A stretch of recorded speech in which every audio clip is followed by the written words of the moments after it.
Am I coming through, Scotty?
It having reached the hour of 5:30, I am calling the June 4th, 2024 Modesto City Council meeting to order and ask the city clerk to call the roll. Councilmember Ricky. Present. Councilmember Bavaro. Present. Councilmember Williams. Present. Councilmember Wright. Here. Councilmember Scutia Brayton. Here. Vice Mayor Alvarez. Here. And Mayor Wallen. Here.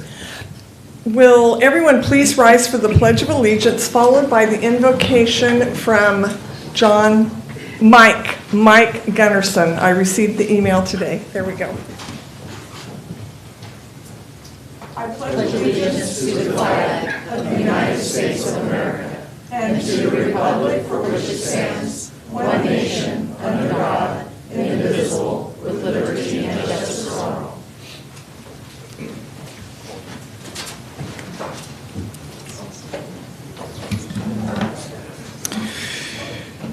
Good evening and thank you. Let's pray.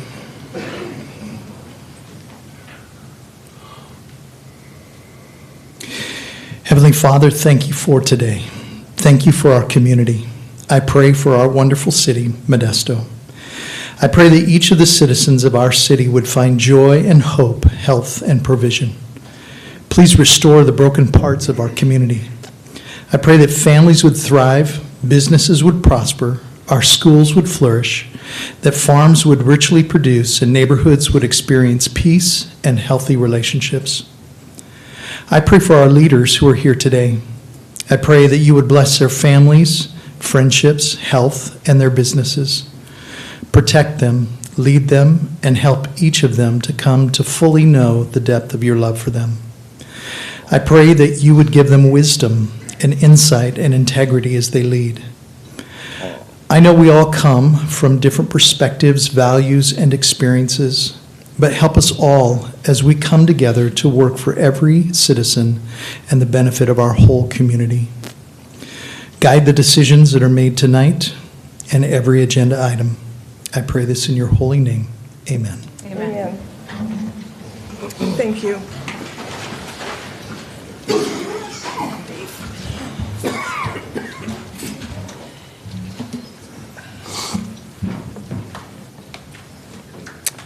All right. Does the city clerk have any announcements? Yes, Mayor. Just a reminder, public comment is 3 minutes, and there are blue speaker cards at the entrance of the chambers.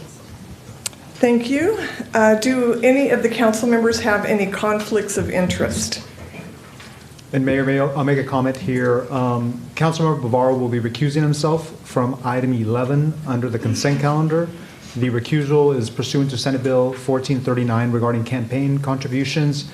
Basic Resources, who is one of the companies associated with George Reed Inc., a party of the agreement being considered under item 11, contributed $1,000 to Councilmember Bavaro's campaign on November 14th of last year. The contribution is within the last 12 months and over the $250 threshold. Thank you. Will the city attorney please report out on closed session? Yes, Mayor. The council considered a few existing litigation items. No reportable action was taken. Thank you. Next on the agenda, item 1, a proclamation declaring June as Pride Month. And I will read the proclamation. The City of Modesto values diversity, inclusivity, and equality for all its residents and recognizes that the lesbian, gay, bisexual, transgender, queer, and intersex community contributes significantly to the cultural, social, and economic fabric of our city. And Pride Month serves as a time to celebrate the progress made towards equality and justice, to honor the history and resilience of the LGBTQI+ community, and to acknowledge the ongoing challenges and discrimination faced by LGBTQI+ individuals. And the City of Modesto reaffirms its commitment to protecting the civil rights of all people, regardless of sexual orientation, gender identity, or expression, and to fostering a safe and inclusive environment for everyone. And events and activities throughout Pride Month provide opportunities for education, reflection, and community building, enhancing understanding and acceptance among all residents of Modesto. And the City of Modesto acknowledges and celebrates the contributions of its LGBTQI+ residents to the civic, culture, and economic vitality of our community. And now, therefore, I, Suze Wallen, Mayor of the City of Modesto, do hereby proclaim the month of June 2024 as Pride Month in support of the LGBTQI+ community and recognize all LGBTQI+ residents whose influential and lasting contributions to our neighborhoods make the City of Modesto a vibrant community in which to live, work, and visit. Dated this day of June it's the 4th day of June 2024. Suze Wallen, Mayor. At this time, accepting the proclamation will be Roman Scanlon, Executive Director of Cal Pride Stanislaus. Welcome.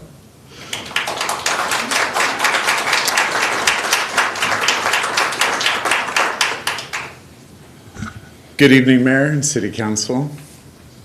My name is Roman Scanlon. My pronouns are he, him. I'm the Executive Director of Cal Pride Stanislaus. I wanted to start out by saying, if you were to tell the 12-year-old me that one day I would be standing in front of the City Hall, in front of the members of the community, the mayor, and all the City Council members, for recognizing Pride Month as an Executive Director for LGBTQ Resource Center, now known as Cal Pride, he would not believe you. There's moments even to this day that I do not believe it. You see, that 12-year-old boy who grew up in Merced, California, thought it would be best not to exist in this world. He felt that he would have to live his life in fear, live it as a lie, hide who he was, and hope that his secret would never get out. The weight of this secret and the weight of the world overwhelmed him, and he did not see a future in this world, not one at least that included him. He thought that in order to exist in this world, he would have to lie to himself each and every day about who he was just to survive. He knew at that moment, during that time, he wouldn't get a chance to live his life. He would only merely have a chance to survive it. That 12-year-old boy was dying inside with each and every passing day. And with each day that grew closer and closer, he wanted to end his own life.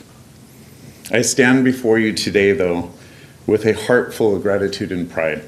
I'm happy to share that that 12-year-old boy was able to move on and find happiness because of resources like those that are offered at Cal Pride Stanislaus. That 12-year-old boy was able to, I am able to, live my true authentic life. I'm happy, I'm healthy, and I'm excited to wake up each morning to get to live this amazing and beautiful life here in Modesto. I'm grateful to stand here on behalf of the LGBT community as I extend my deepest thanks to the City of Modesto for not only recognizing June as Pride Month, but recognizing it's more than a gesture. It's a powerful statement of support, acceptance, and love that resonates deeply with each and every one of us that are here in your community. Pride Month is a time of celebration. It's a time of reflection and activism. It is a time when we honor the brave individuals who had to fight for our rights and remember the struggles that they had brought us here to this moment. For many of us, this month serves as a beacon of hope and as a reminder that we're not alone, that I'm not alone. It signifies a commitment to diversity, equality, and the ongoing fight against discrimination. Your acknowledgement of Pride Month reinforces that Modesto is a city where everyone can feel safe, feel valued, and be proud of who they are. This year especially is significant for us as we proudly introduce Cal Pride, our new name, which is LGBTQ Resource Center. This change symbolizes a new chapter in our journey, reflecting the growth and the vision for the future, one I never saw before. Cal Pride stands for inclusivity and diversity that we cherish, not just within our local community, but across the entire state of California. It represents our commitment to activism, education, and support for the LGBT community. Our new name also serves as a rallying cry for unity and for strength, and for reminding us that together we could truly reach amazing things. We're immensely grateful to the City of Modesto for your ongoing and unwavering support in recognizing that the importance of Pride Month.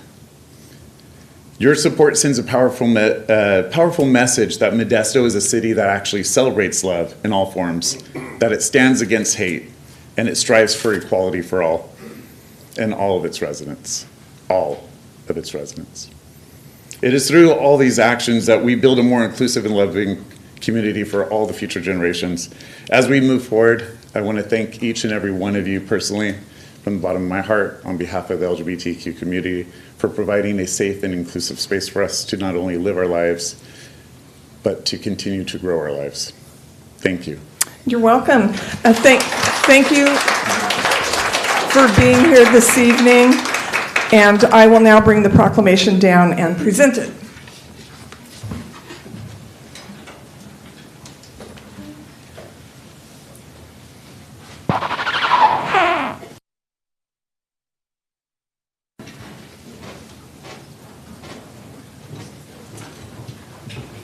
I'm going to have Cal Pride join me to do the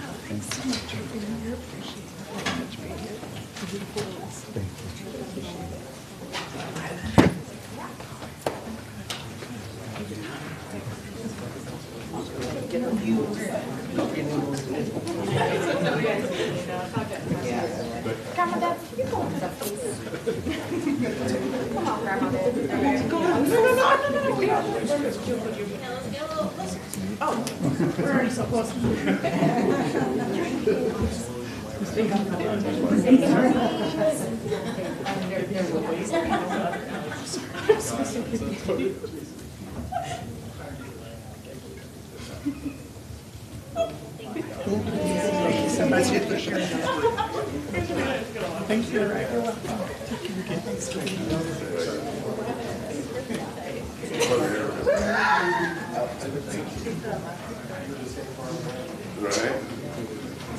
Yeah, it's called today.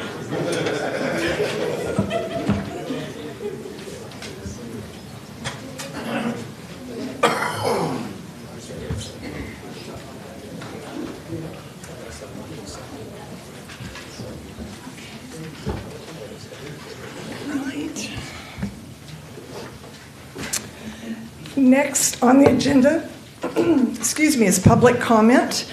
As noted on the agenda, public comment will only be in person. Zoom will still be available for viewing and wordly translation. Does anyone wish to speak on any item under public comment?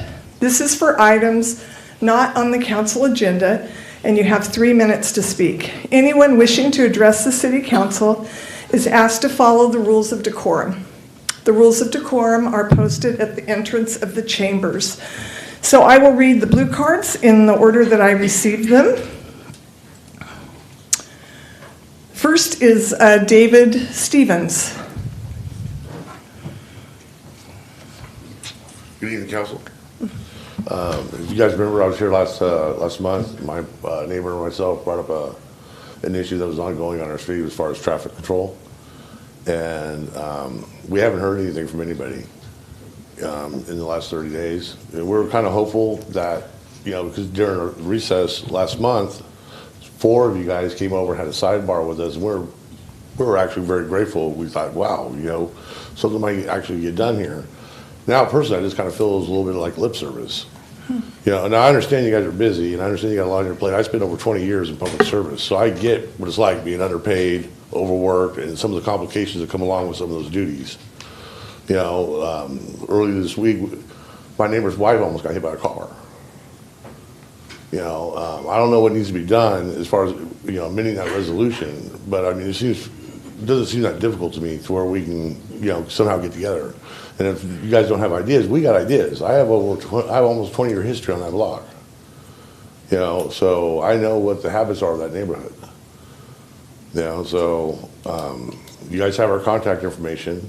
I mean, I'll have lunch, sit down and have lunch with anybody. I'll pay. It's a tax reduction. I'll pay for lunch. Like, let's get a dialogue going. Let's figure out, create a solution to fix this issue. That's all I have to say. All right, thank you. Next is Micah Disney.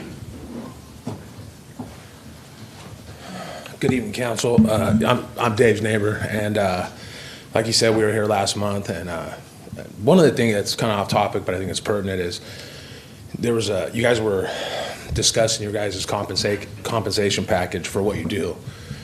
It wasn't quite enough for what I'm sure amounts to a full-time job and then some. I don't know, I've been watching YouTube videos in Dalton, Illinois. She makes north of $260,000 a year to do a similar thing. So I know you guys are busy. And as a young man, time was on my side, right? So in this instance with this traffic issue on our street, I don't feel that time's on my side, and if it is, it almost ran out yesterday. So as me and my wife returned home, she got out of the car, walked around to talk to me. She was standing there. She turned around to take a step away from me, and I grabbed the back of her shirt because a car came flying out of that business. They didn't pump their brakes. I don't even think they saw her. They didn't swerve. They didn't do anything. They just maintained a high rate of speed and went right by. So what I didn't know was last time we were here talking, Dave he said something up here that I thought was odd because I'd never heard it before. He was telling you guys that when he moved in 2010, because that resolution says that gate has to remain open during business hours. So when he was up here talking to you guys, he said something about when I moved in 2010, the street was great, and then 3 years ago it turned terrible. I just moved in 3 years ago, so I thought he was talking about me. But when we got outside, I asked him, what did you mean? And he said that from 2010 until 2021, that gate was never open.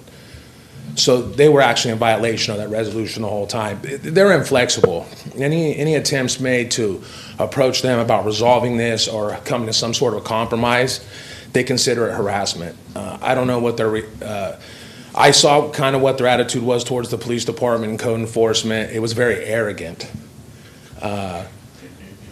Basically, there's nothing you can do about it. And turns out he's right. There's nothing he can do about it because the city council resolution is clear.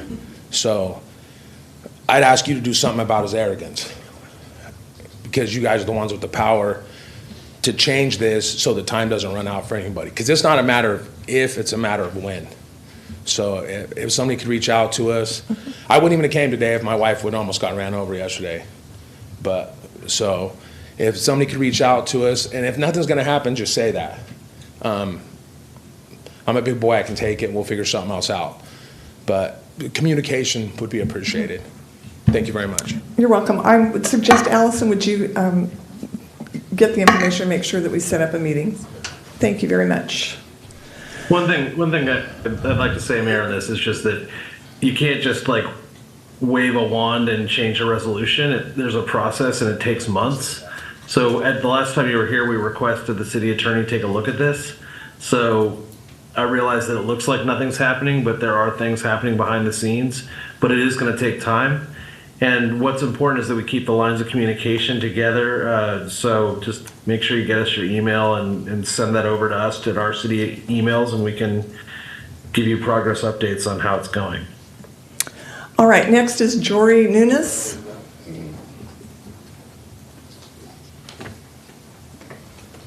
Hi there. This is my first time here.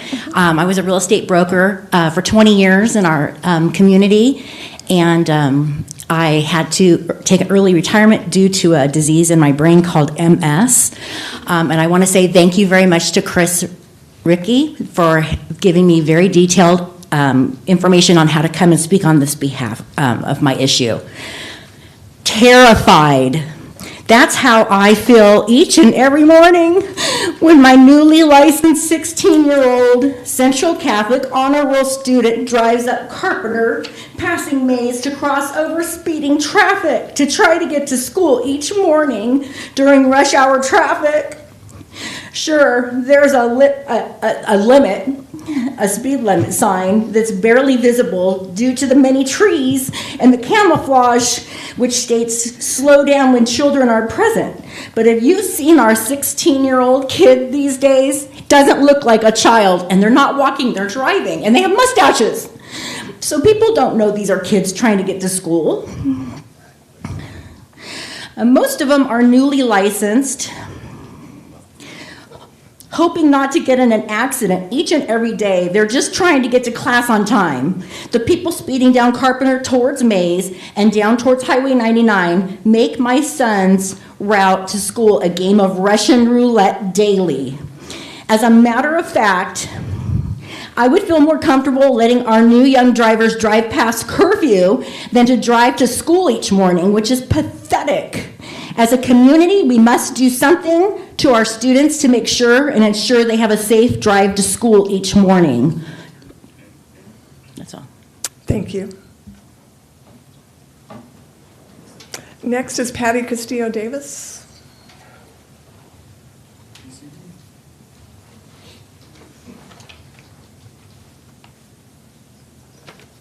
Good evening, Mayor, council members, and everyone in the gallery. My name is Patty Castillo Davis, and my pronouns are she, her. I am here to lend an ally voice. I wear many hats in this community. I am a peer support specialist, advocate, and community liaison for Cal Pride Stanislaus. I am a musician, a behavioral health board member representing District 4, a Stanislaus County Equal Rights Commissioner, and most importantly, a parent of a non-binary child who stands beneath the transgendered umbrella, and a child who identifies as pansexual.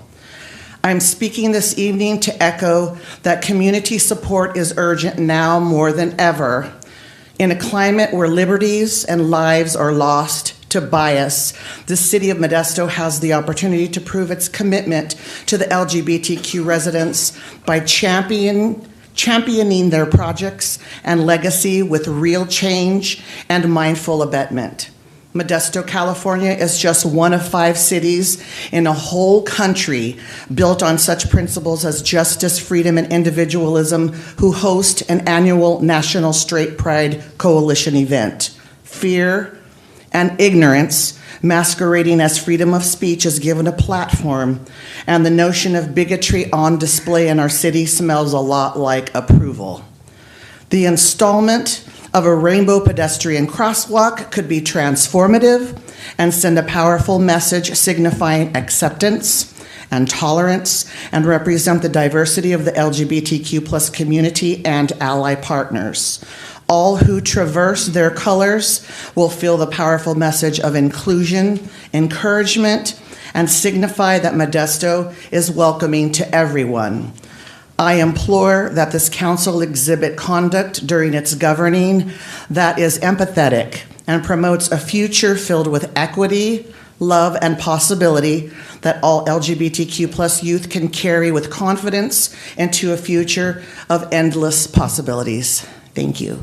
You're welcome. Thank you. Next is Diane Cruzy.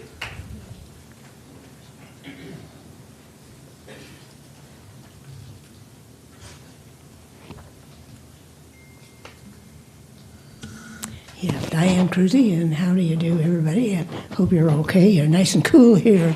It was very hot outside. I'm here because of the homeless, obviously. But today, since I've said just about everything I can think of to say, other than if I start getting crude, and I don't plan on doing that. So what I'd like to do is I'd like you to pretend that silence. Basically what I'm saying here is just pretend that you've laid down tonight on a street or somewhere, wherever you can find that looks comparatively safe, and you're going to sleep. And then there's silence for a little bit.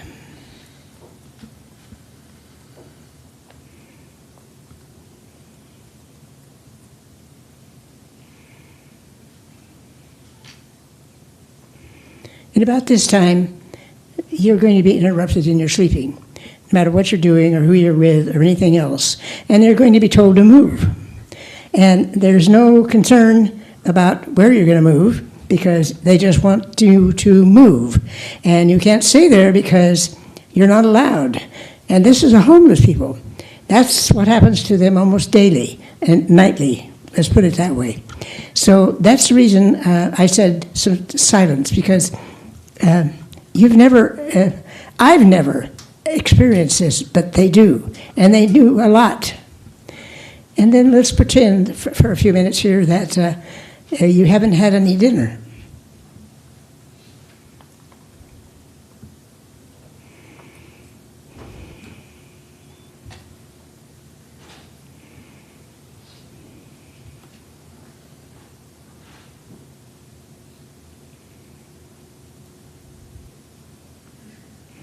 And the next morning comes, and guess what? You never got any dinner.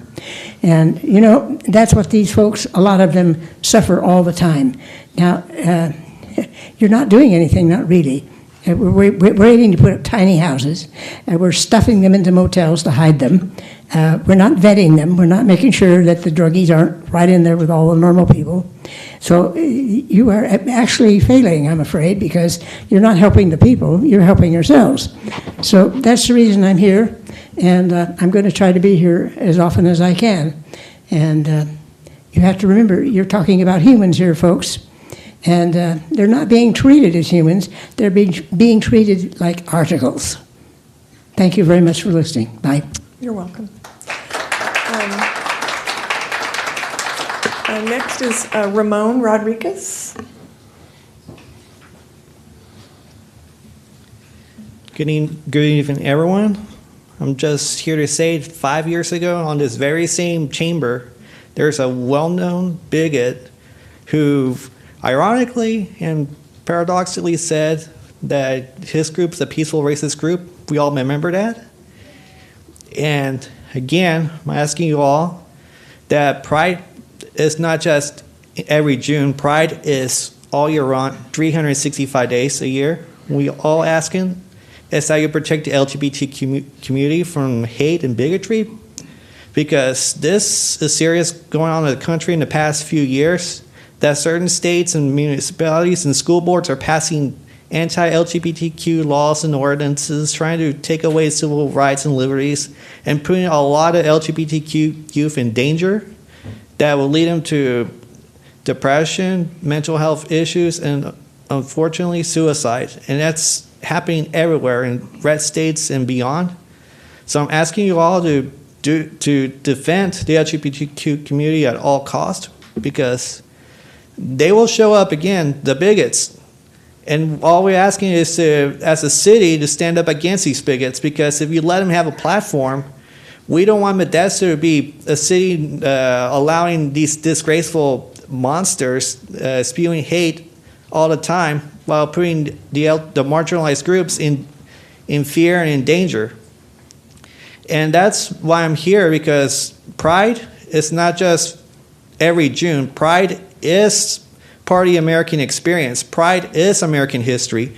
We need to constantly learn from history, because many kids nowadays, they're waking up and they're learning new stuff. They're experiencing history that they've never learned in their schools. And another topic, I'm talking about traffic. D Street, Carpenter Road Bridge, Sisk Road Bridge, it's really bad. The traffic is horrible and disgraceful. And don't get me started with 7th Street Bridge, because that bridge is worn out and I've seen a steel beam holding it. That bridge is going to collapse someday because you keep delaying it. That bridge needs to be fixed.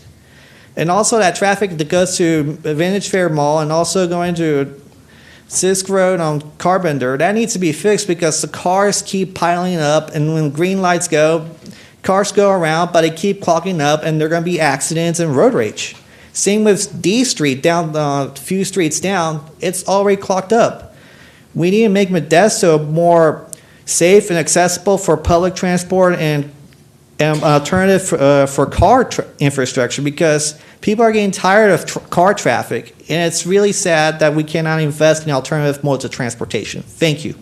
You're welcome. Council Member Ricky, is there anyone present at your location that would like to provide public comment? No, there's no one at my location that would like to do public comment.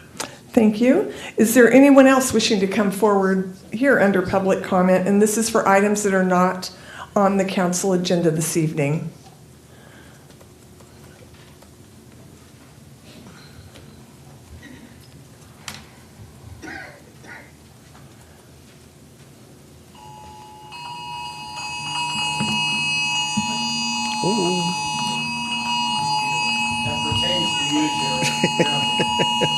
I didn't know they had that kind of an effect.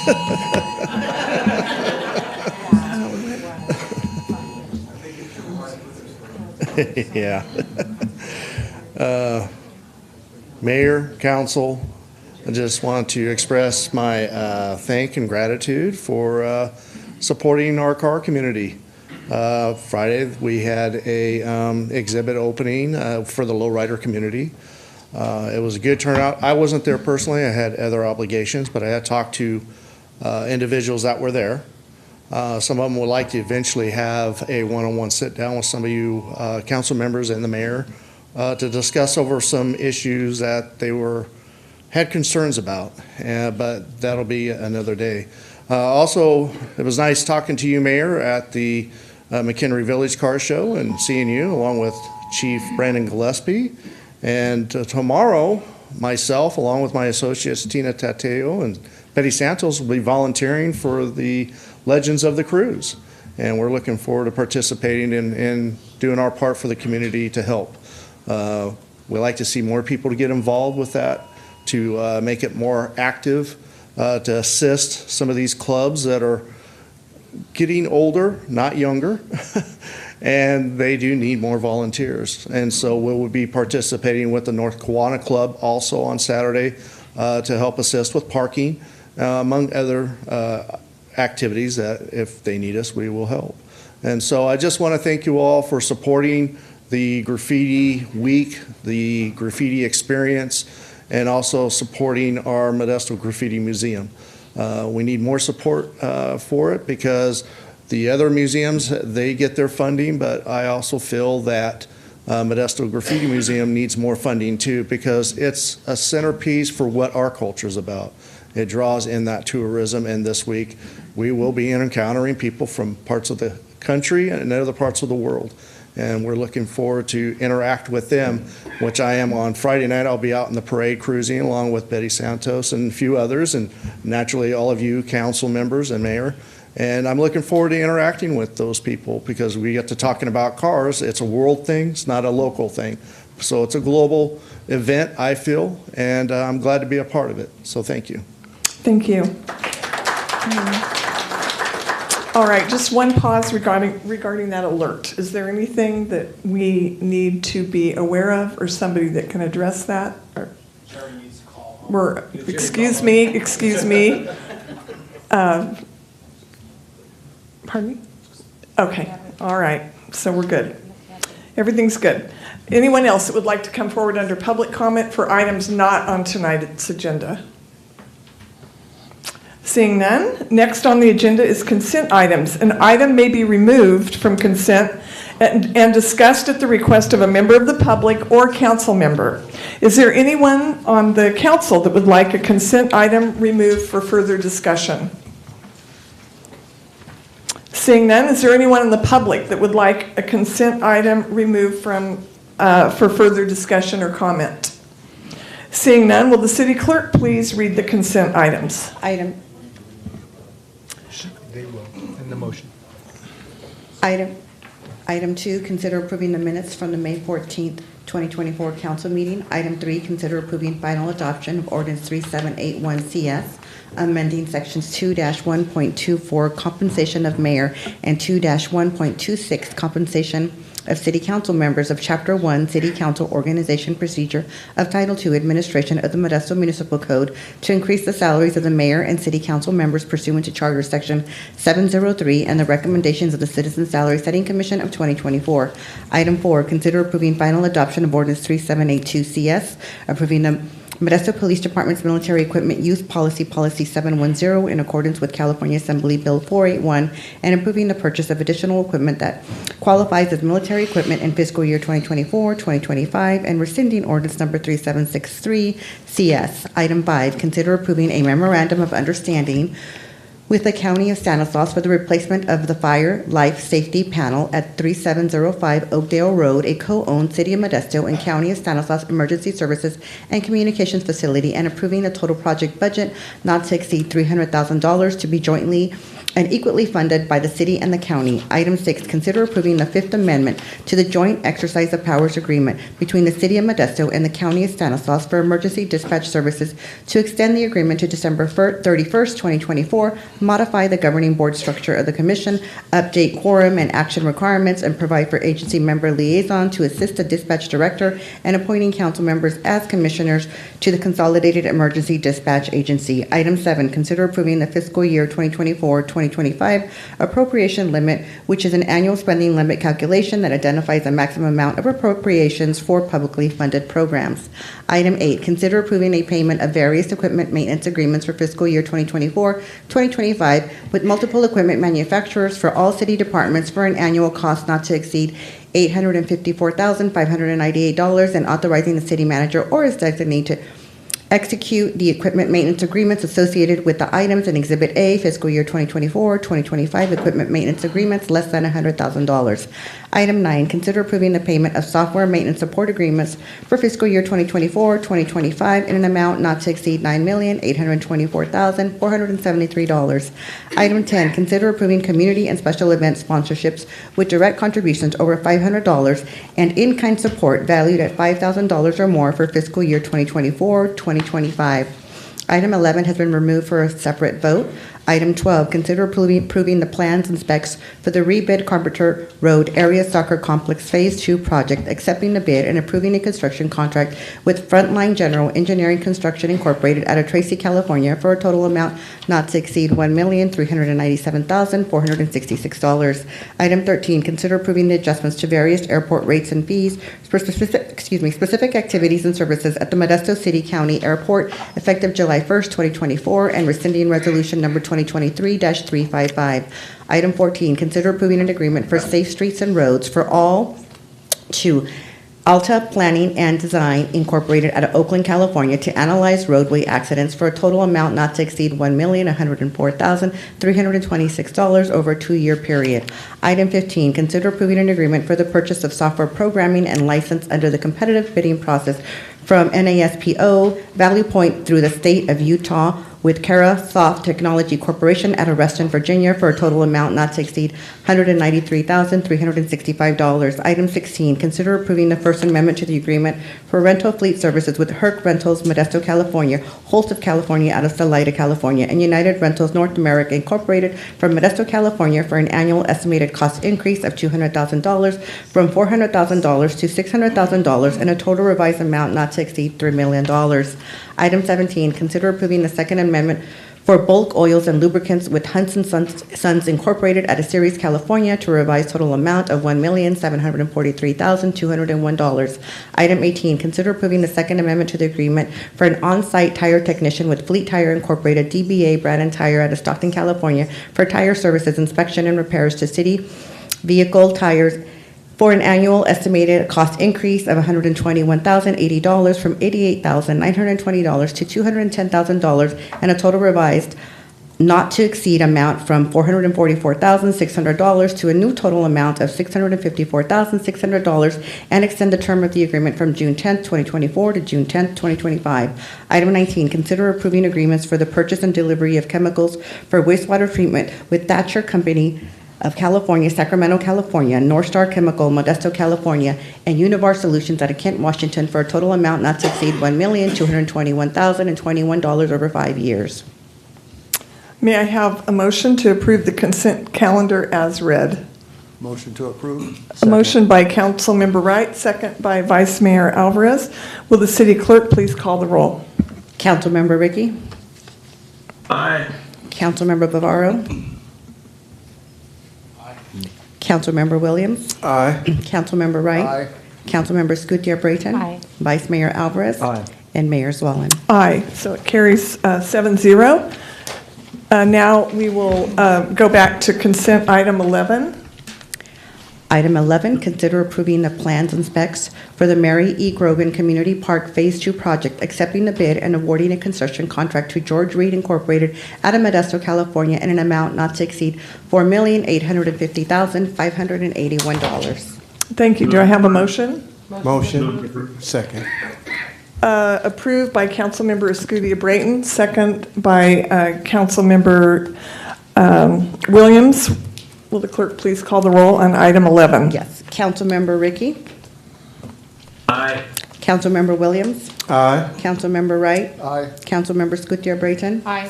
Vice Mayor Alvarez. Aye. And Mayor Zwellen. Aye. So that carries 6-0. Next on the agenda is council comments and report. Do any of the council members have any comments and reports?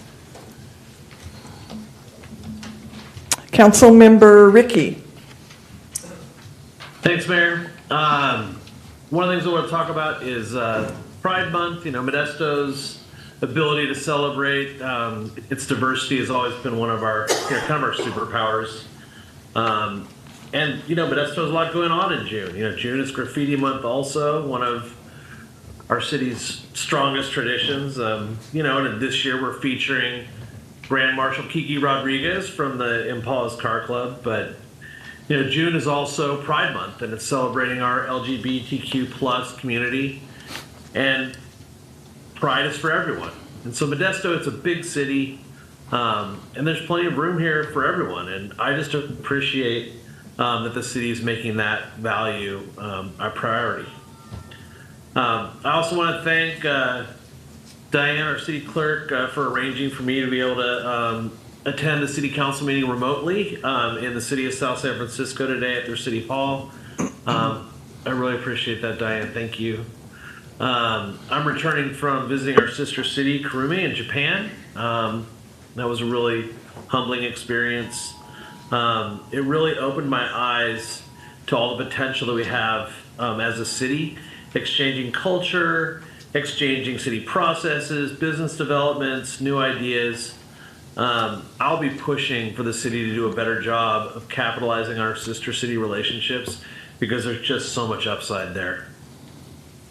And finally, I just want to really applaud this city for putting on the Legacy of Lowriding expedition at the McHenry Museum. And it's going on now until August 26th, I think. So check that out. We have such a rich lowrider tradition here in Modesto.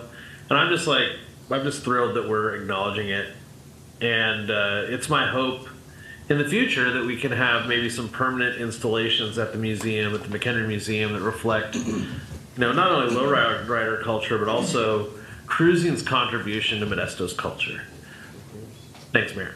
You're welcome. Next, Councilmember Escudia Brayton. Thank you, Mayor. I just wanted to, some of you might already know that the city has a poet laureate, and this is an appointed position that the city has. The individual, the poet laureate, serves a term of 2 years, and the purpose of the poet laureate is to present their original poems to various official events. The poet laureate is selected by the Culture Commission. And I'd like to thank Mr. Sal Salerno, who's the outgoing poet laureate, and he has completed his 2-year term. So thank you, Mr. Salerno. The new poet laureate will be selected by the Culture Commission at their next meeting and will serve the term of 2 years. So that's a lovely position that I just wanted to applaud and bring to your attention. Something else you might know, but I, again, wanted to bring further attention to it, is the fact that the city provides free public Wi-Fi to our constituents. And we do this, again, it's free, it's at no cost. To date, for several years, we've provided it at 6 different city locations. I'm delighted that we have seen fit to increase those locations by 12 additional locations. So now more individuals will have access to free public Wi-Fi, and that is phenomenal because it really demonstrates an effort on the city's behalf to be more inclusive and decrease the digital divide, and that's something that could just benefit our community and serves just at a wonderful value, again, at no cost to our all of our people here in the city of Modesto. The locations predominantly will be in downtown and on the west side. So that is wonderful. Also, I was delighted to be one of a few council members. I accompanied Councilmember Jeremiah Williams and the mayor and Chief Gillespie to a Memorial Day service that was done on Memorial Day. And it was just such a lovely day to honor our brave men and women that have served this country, sadly with the ultimate sacrifice of their lives. But it was lovely that the city was part of this event and to honor these individuals and the Gold Stars families that were left behind. And I was just delighted to be one of those individuals that was able to be there and say a few words. Councilmember Jeremiah sang a lovely song. He has a beautiful voice, so he was able to celebrate that day by singing a song. And I'm just delighted to be part of this week's activities for graffiti days, including just all the various events and ultimately also the parade. And it's such a gem of activities and a celebration that the city of Modesto has. And I'm so honored to be part of it and that it is in our lovely city of Modesto. So thank you all, and I'm very much looking forward to be part of those activities. All right, Councilmember Williams. Thank you, Mayor. Yes, thank you for that, Councilwoman Escutia Brayton. We did have a wonderful time. However, we were reflecting on those that paid the ultimate sacrifice of their life for our country. They didn't even know our names. They didn't even know who we were, but they knew that they needed to defend these United States of America, and we applaud them. The other thing that we were able to participate in, or we're going to be participating in, is this coming Wednesday, right here in the plaza. You may have already heard a little bit about that, and that is no doubt a highlight for the city of Modesto, and we'd like to thank Chris Murphy and all that helped him put the stars on the roads and on 10th Street. They've been doing that for a number of years now, and I am very thankful for our club, North Modesto Kiwanis, who put on the car show, which will be Friday, starting at 6 o'clock. It's from 6 to 10 on McHenry, starting downtown all the way up to Brixmore. It is free to the public. However, we only allowed 1,000 cars, and if you do not have that sticker and you did not register, don't try to get in the line. That's all I'm saying, because we will kick you out. Also, on that next following day, Saturday, is our two-day car show. And I want you to know last year we made about, with all of those activities, $150,000, and each and every one of those dollars went right back into this community to at least 20 or so of the nonprofit organizations that are here in this community, because we love Modesto and we want to make sure Modesto does well. And I'll save some of the rest for another day, because obviously it's coming up. We have Father's Day and we have Juneteenth, but we will be having a city council meeting next week, so I'll bring those subjects up at that point. Thank you, Mayor. You're welcome. I will briefly cover, it's pretty remarkable. We met 3 weeks ago, and so much has happened since then, and I think it speaks to our remarkable community and the diversity that we celebrate and the endless number of things that there are to enjoy. But we did have the Garden Club 100th birthday. Modesto has put the Garden Club on the map nationally, and they celebrated their Centennial Garden Club at Roosevelt Park. So if you're on the Virginia Trail, if you see the beautiful park, thank the Garden Club. We had a Stanislaus Leadership Roundtable where our California Senate President, Mike McGuire, came with Senator Marie Alvarado Gill, and I was honored to participate in that Leadership Roundtable. Porch Fest, which, if you live in this city, you know what Porch Fest is about. And in my neighborhood, it's packed, and I love every minute of it. We had a police academy graduation with 7 new officers for the city of Modesto. I was delighted to go to Stockton for that academy graduation, and I think that speaks really to our residents that voted for Measure H. It was loud and clear that we needed more officers, and our residents spoke, and we're making that happen. I was in Japan with Councilmember Ricky. I just stayed for a few days. in Kurume, Japan, invited to celebrate our 30-year anniversary for our sister city relationship. And it was pretty remarkable what we were able to experience there. It was really fun. 2 red-eye flights in about 5 days, but my husband and I made it. We're doing well and really enjoyed every moment. Memorial Day, we talked about at Acacia Cemetery every year. That's just a really sweet event. If you think about it, on that day at 11 o'clock in the morning, every year I attend with several council members, and it's a really, just a really great event. Our Downtown Streets team members that are unhoused people in our community had a talent show. And I was asked to be a judge, and what a day we had. It was a great experience, and they were so happy to be there and had a lot of talent. It was fun to be a part of that. There is a Letters Home exhibit at El Concilio with resettlement stories that is also very touching. You can just walk in, walk through, read some of the stories. There's poetry, there's photographs, a really great exhibit. The Legacy of the Lowriders exhibition was at the McHenry Museum, as was discussed. It was great to participate in that. And I was asked to be a judge at the Graffiti Classic Car Show. Sunday at McHenry Village, packed again, every year it is, and I chose Sam Autry, who's a legend of the cruise, 1954, blue Chevy Bel Air, the year I was born. So it's a great car. And that was really fun to be out there with everybody.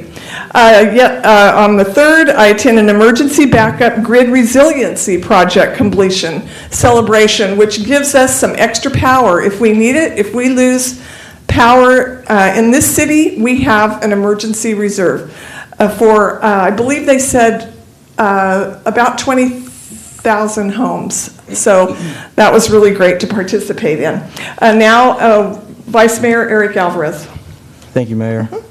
I want to talk about a couple things tonight. The low riding and the graffiti festival is coming up, and then things that I've been up to on behalf of the city.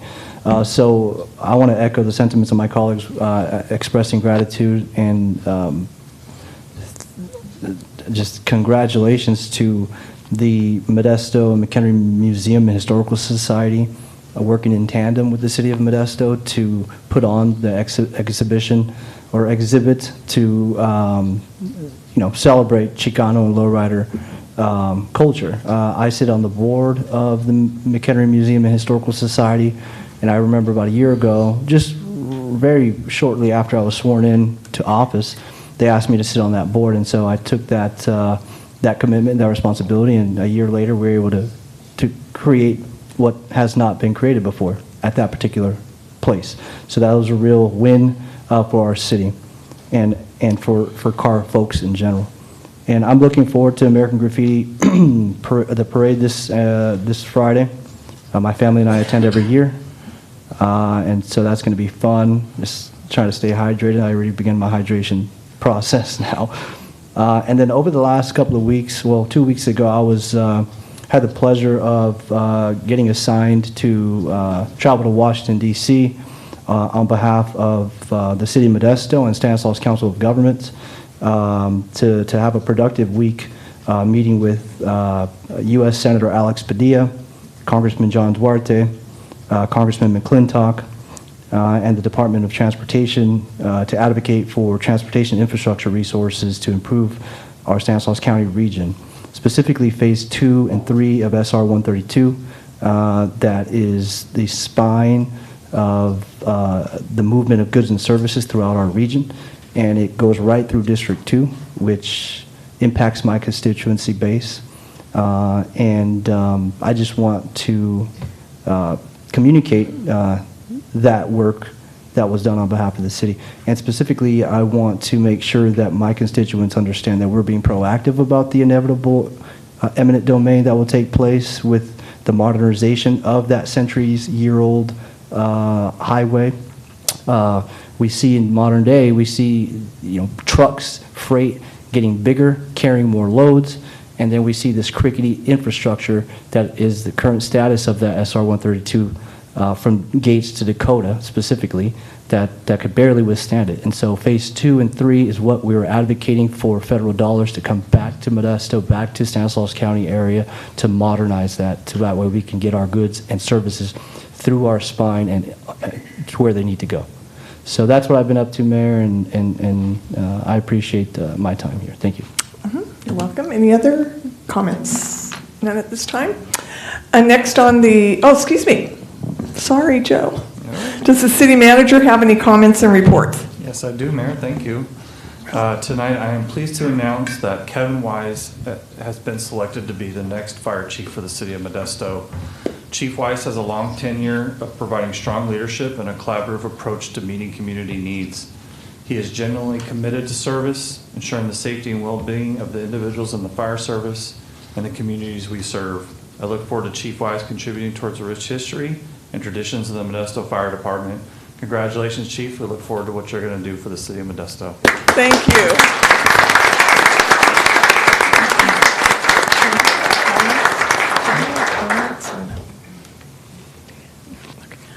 Would you like to make a comment, Chief Wise? Of course he would. We would love to hear from you. No pressure. Be wise, though. Be wise. Mayor and Council, thank you, City Manager Joe Lopez. This is an absolute honor and pleasure to serve our citizens and my fellow firefighters in this capacity. And I really look forward to the challenges ahead of me and working collaboratively with everybody in the city and the council and my fellow firefighters to make this a better department and provide a better service to our citizens. So thank you very much. You're welcome. Thank you.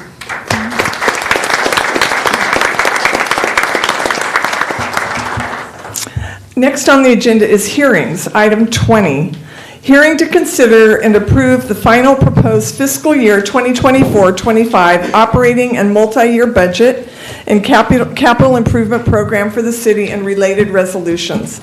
We will have a staff report. Welcome, Stephen. Thank you, Mayor, council members.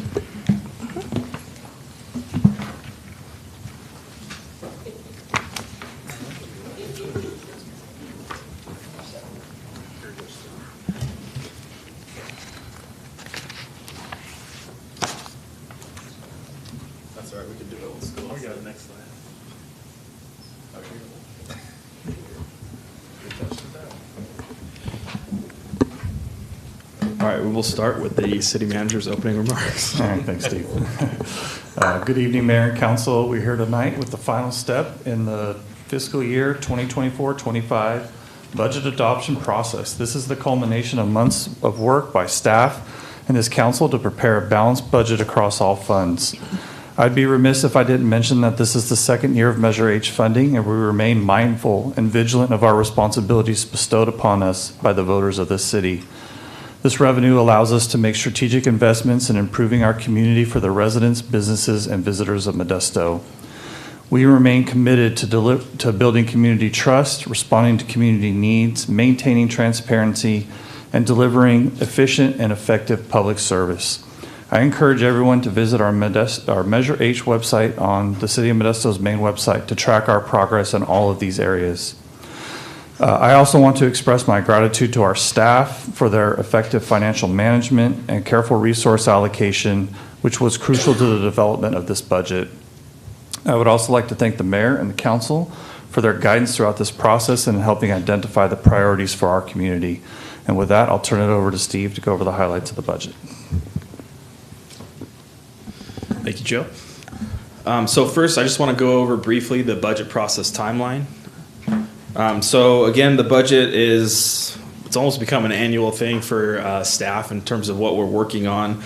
Really, we get down to business in October. That's when the departments start working on their budgets, their operating budgets, their capital, non-capital budgets. In January, we have the council retreat where the council starts building their budget priorities and defining those budget priorities for the new budget year. Then moving on to April, we go through the Finance Committee budget workshops. We have a presentation of the draft proposed budget. And then those meetings were held this year, April 15th through the 17th. Going into May, that's when the mayor's final budget modifications and the combining of the draft budget into the proposed budget occurs. And then the setting of the public hearing, which is tonight, is decided by council that year, or that date this year was June 4th, which is today. Going into June, we have the hearing to adopt the final proposed budget, which is tonight. And then July will be the start of the new fiscal year, so July 1st of 2024. Looking at the fiscal year 2024-25 general fund proposed budget, the operating budget. So this is kind of the pro forma. You'll see a few columns here. The actuals for 2021 through 22-23. And then the current budget, and then looking at that last column, that's really what we're paying attention to tonight. That's the 2024-25 budget. This is the revenues that we're looking at on this slide. Just pointing out some of the highlights. Really, property tax has become the city's #1 revenue source in terms of overall revenue received. That's the combination of those two first lines there, property tax property and the VLF swap. It's about $46.1 million on an annual basis. And then looking at sales tax, utility user tax, transient occupancy tax, business license mill tax, that's another one that has been seeing consistently increasing revenues over the past 4 or 5 years. Franchise fees, construction revenues, departmental revenues. And then this year we are using some of the remaining American Rescue Plan Act funds, the ARPA funds, to balance the budget. There's $2 million there of that. Total revenues for the general fund, $186.1 million. Looking at the total expenses, again, public safety being the largest portion of the general fund expenditures at about 82%, looking between police and fire. That does include the fire contract expenses with Oakdale, Ceres, Stanislaus Consolidated, Turlock, and Salida. Now those do receive offsetting revenues, so they are kind of a net effect of 0 on those end. Going through the department, majority of the expenditures in the general fund are contributed to salaries and benefits for the employees in the city. So that's where a lot of those costs are coming in under each of those department areas. On the bottom half there, you can see kind of in the lines above that shaded, I think it's kind of a bluish color. There's a group of movement of 5 CFSOs, traffic safety, and then the 9 police officers. Those are moving into the Measure H fund. So those moving costs from the general fund to the Measure H fund. And then we have the line that is shaded in that bluish color. Those are the general fund adjustments, which we'll talk about in the upcoming slides, because there were some general fund adjustment requests that were approved as part of this budget. The transfer outs line, that's $7.1 million. Those are transfer outs to other funds. Majority of that is covering debt service, debt for this building, transfers out to cover the subsidies to Center Plaza, the golf fund, the parking fund. That's what makes up that $7.1 million. Total expenses of $194.35 million. And then you can see the net operating deficit of $8.1 million. That $8.1 million is that structural budget deficit that's being covered by the Measure H fund, which we'll see when we talk about the Measure H spending plan for the year. So the non-Measure H proposed adjustments, these are in 2 categories. One is the general fund and one is the non-general fund. Just some highlights in the general fund area. We have proposed adjustment requests, adding an executive assistant in the city council area. Looking at some budget revitalization expenses for enhancing economic development services. Adding a buyer position in finance. Adding a police range and training center technician. And then some, again, I think I've mentioned this before, but some city support for the Breakfast with Santa. Very important. Because that is a good program that the city does through Parks and Rec. For non-general fund area, we have some addition of a heavy equipment mechanics and the fleet services, and then a heavy heavy equipment mechanic crew leader position, again in the fleet area. And then we have some maintenance worker positions in streets and traffic operations, just highlighting some of those positions in the non-general fund area. Again, all of those non-general fund additions are not affecting general fund. Majority of them in utilities and public works funded areas. Looking at our Measure H overview. So for the 2024-25 spending plan, approved spending on new programs is $22.2 million.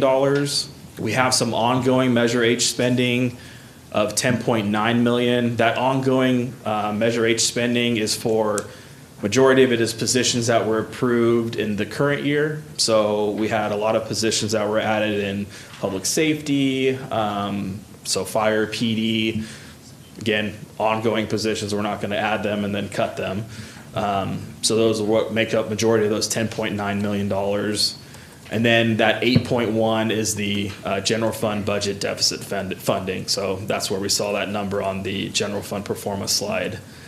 So total Measure H spending plan totals at $41.36 million for the new year for 24-25.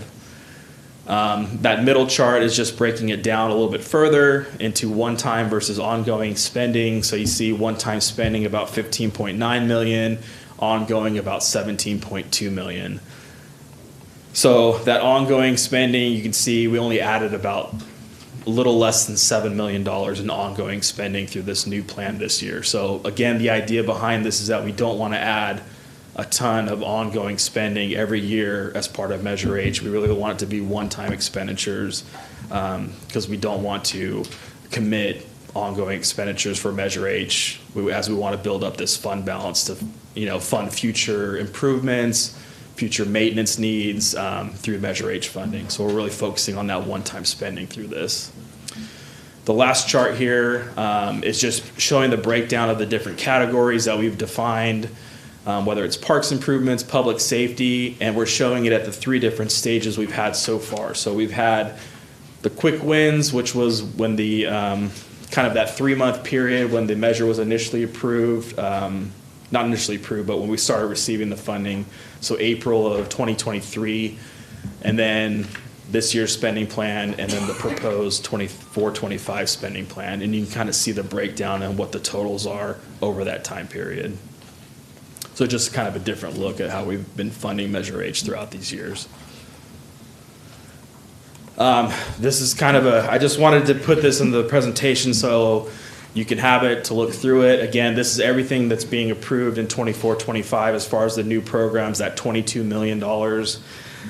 Some of the highlights, again, the Downtown Streets Team Parks Year 2 funding, the revolving loan fund for the ADU development funding. We have the purchase of the 6 life packs and the Lucas devices.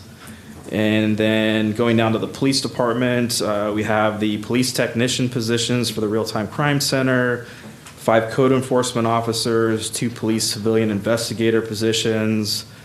We have the movement of those things that I had mentioned on the general fund pro forma slide. Going to the next slide here, we have in the parks area the second year funding for those deferred maintenance needs. And then we also have the preventative maintenance need funding as well for those large projects.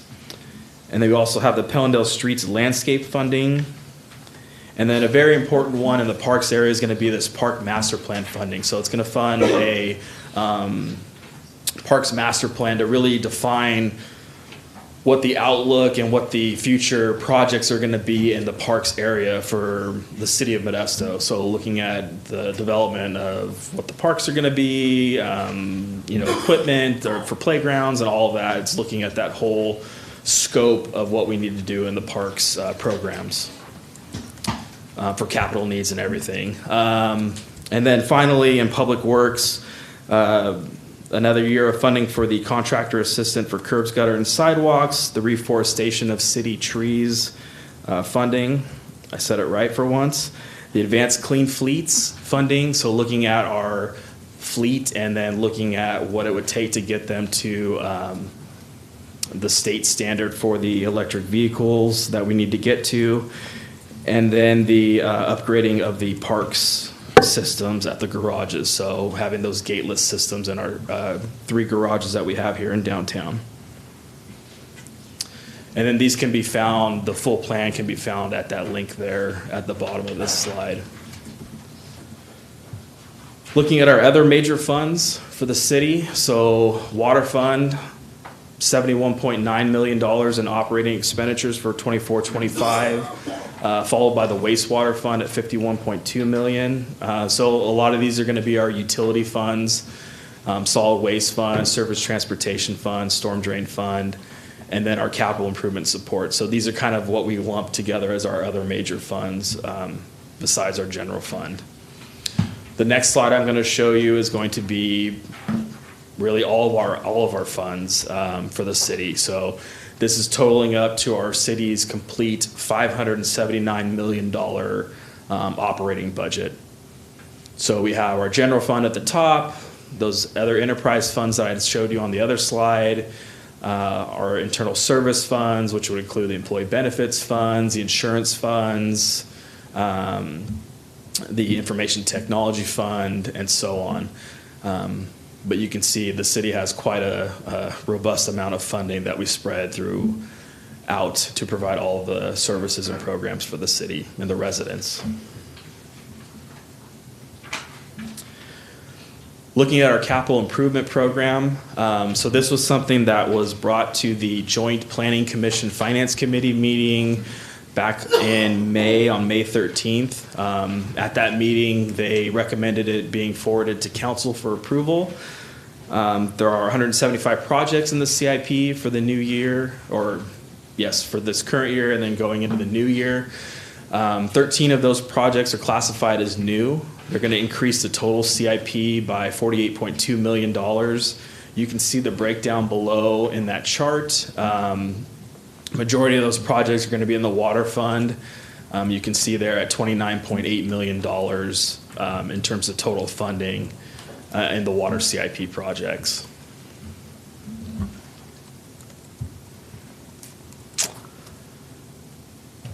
And then before I go on to staff recommendations, I will ask for questions. But before I ask for questions, I do want to thank all of the department staff for all their work that they did on this, all of my staff, especially Casey. If you do look at the proposed budget book, that's all Casey. She spent hours and hours working on that, so I have to thank her, Casey Culbertson. She's my senior financial analyst.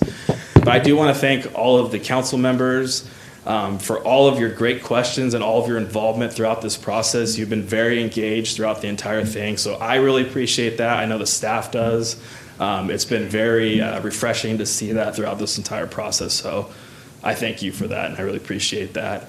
And again, I thank the city manager for his leadership throughout this process as well, so thank you. And I'll be happy to answer any questions. All right, any questions from council members regarding item 20? Council member Bavaro. Thank you, Mayor. I don't have any questions on your detailed report because we've gone through this several meetings. But how much are we setting aside in reserves? Did you mention 24,000 or 24 million? Yeah, so we do we have 18 point something in our restricted emergency reserves, and then we have an additional amount that we've set aside for, but it's about $24+ million in reserves. And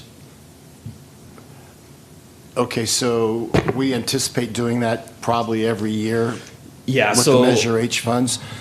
The point I'm getting at is that there will be another recession, and when that happens, we want to make sure that we're going to have enough reserves to carry us through that recession, so we don't find ourselves laying off employees and cutting services again.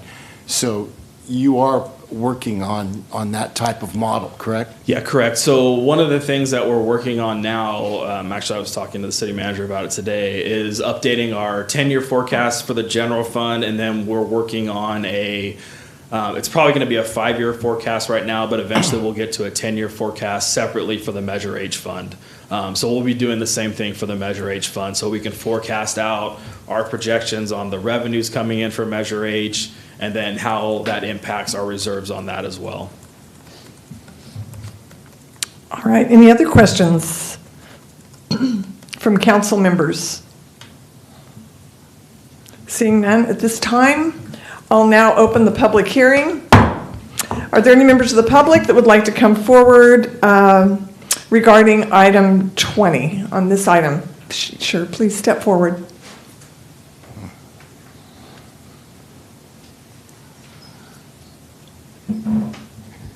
Good evening.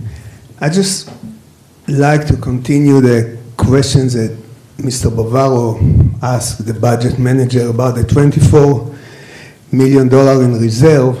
And I remember that Mr. Bavaro told us that Measure A is supposed to bring between $35 to $40 million. Now, we already almost $42 million. And this is the second year with Measure H, so I can't understand where the $24 million in reserve already. And so I'm just asking the budget manager, maybe he can tell us, because it's remind me, that I think 2 meetings ago when I mentioned something about the North 9th Street project, and Mr. Wright asked Mr. Garcia to explain us that the project is very expensive because the city going to maintain this project for 55 years. But he didn't have the right information, because the city only spent $359,000 for the first year. The rest of the time, the money come from different places, nothing to do with the city. So I just like to know how suddenly we already have $24 million reserve in Measure H, and I don't know, it just doesn't make sense to me. Plus, I remember that Mr. Bavaro, they talked about that they're actually, to the 8.1 million that it's the deficit, there's actually, they add over $3 million for some, I can't remember exactly, but it was 3 point something. So actually, suddenly the money that's spent off Measure H, it's $45 million. So I just like to know where this $24 million extra money reserve suddenly come from in less than 2 years. Thank you. Thank you. So the 24 million that we were speaking about, that was the general fund. So the Measure H fund ended year 22-23 with $11 million. So at the end of this fiscal year, we haven't finished the fiscal year yet, but we would anticipate it's probably going to add another maybe anywhere between maybe 10 to $15 million to that fund balance. So there could be another, at the end of this fiscal year, maybe 20 million in reserves for Measure H. So that's where we could end this fiscal year at. But right now, there's $11 million at the end of, I guess that would have been 22-23 in Measure H. But we haven't ended the financials for this fiscal year yet. So that 24 million was general fund that we were talking about. And I just want to make sure that we're clear that we keep these funds separate intentionally so that we can track them. Measure H is a general fund tax and could have easily been commingled into our general fund, but we are purposely keeping them separated for tracking purposes so that we can demonstrate to the public that we continue to meet the obligations that we said we would meet when Measure H was passed. All right, thank you. Any other members of the public that would like to come forward regarding this item? Councilmember Ricky, is there anyone present at your location that would like to speak on this item? There's no one here at my location that wants to comment on the item. All right. So I will close public comments. Are there any comments from council members at this time regarding item 20? Councilmember Escutia-Brayton. Thank you, Mayor. I just wanted to applaud and thank Stephen and his entire team for doing an omen job at putting this very complicated document together. I know it took several months and the line items were immense. I know you and your staff coordinated a very robust 3-day public workshop session, and you took thousands of questions from us and really explained a very complicated subject in layman terms that we could understand, and felt comfortable enough that the Finance Committee approved it, and it's up to us to vote on it. But thank you for doing a great job and much appreciated. Thank you. All right, I'll go to Councilmember Ricky in South San Francisco. Thanks, Mayor. I also want to echo Council Member Escutia-Brayton's feelings here. Putting together budgets is hard, especially when you have a diverse council like we do. I really appreciate the job that Steve and the city manager did to kind of bridge all those gaps and put together a budget that's going to be helpful. We all didn't get everything we wanted in the budget, but that's how it's supposed to work, right?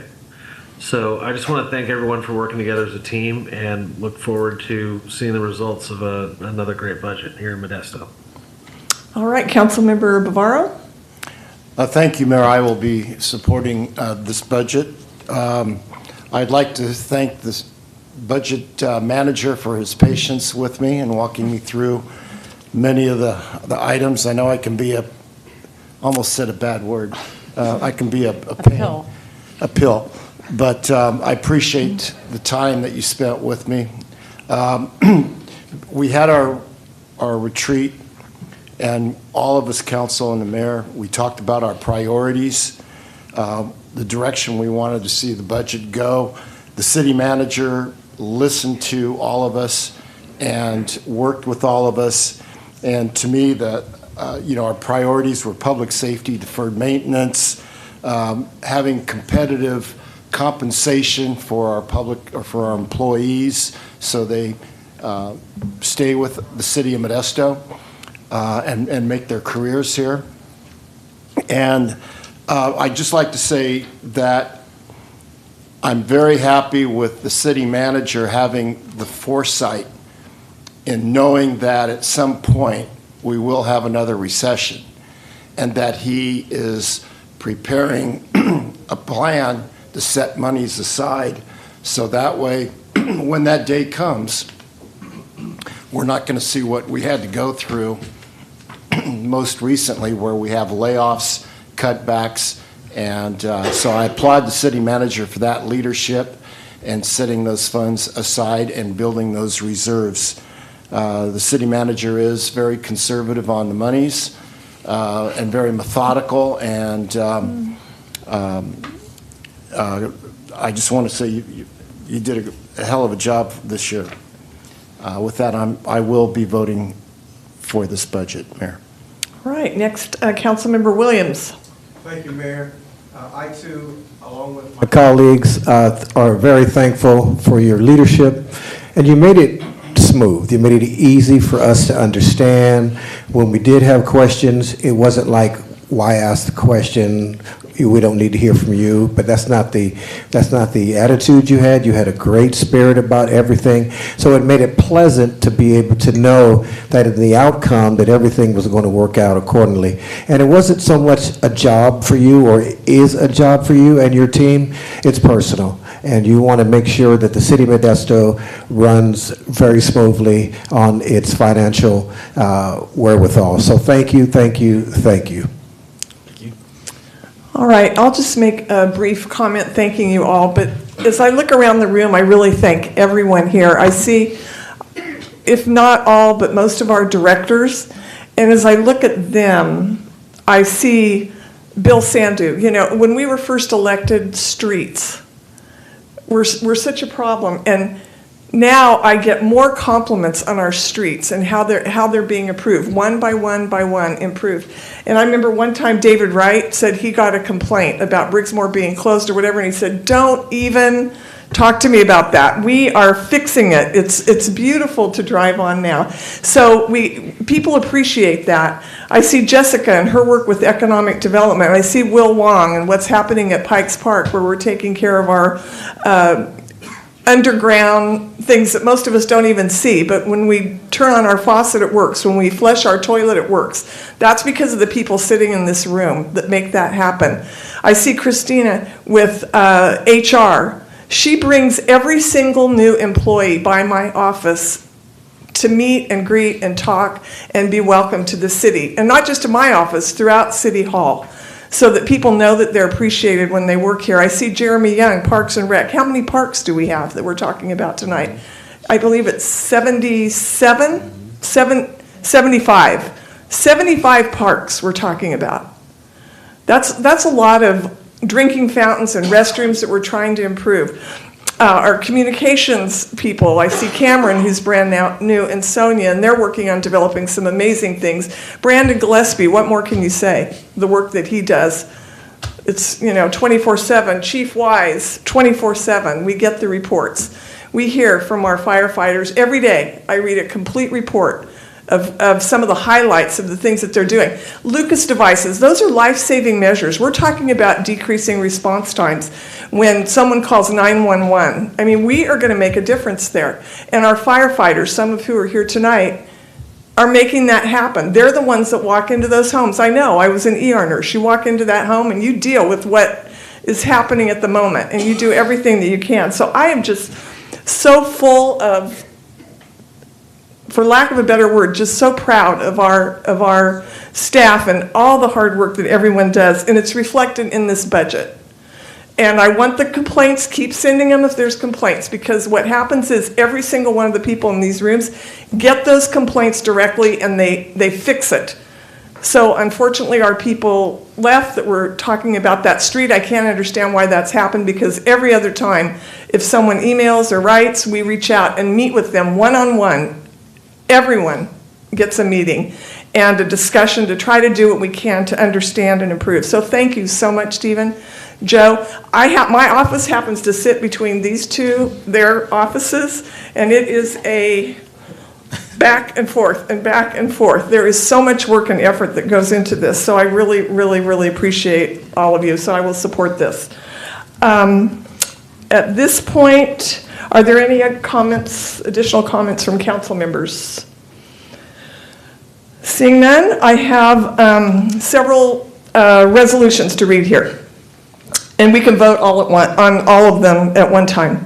A resolution approving the adoption of the fiscal year 2024-25 annual and multi-year operating budgets and the 2024-25 capital improvement program for the City of Modesto and the related inter-fund transfers. Resolution approving the budget principles and the operating budget policy as outlined in the fiscal year 2024-25 final proposed budget.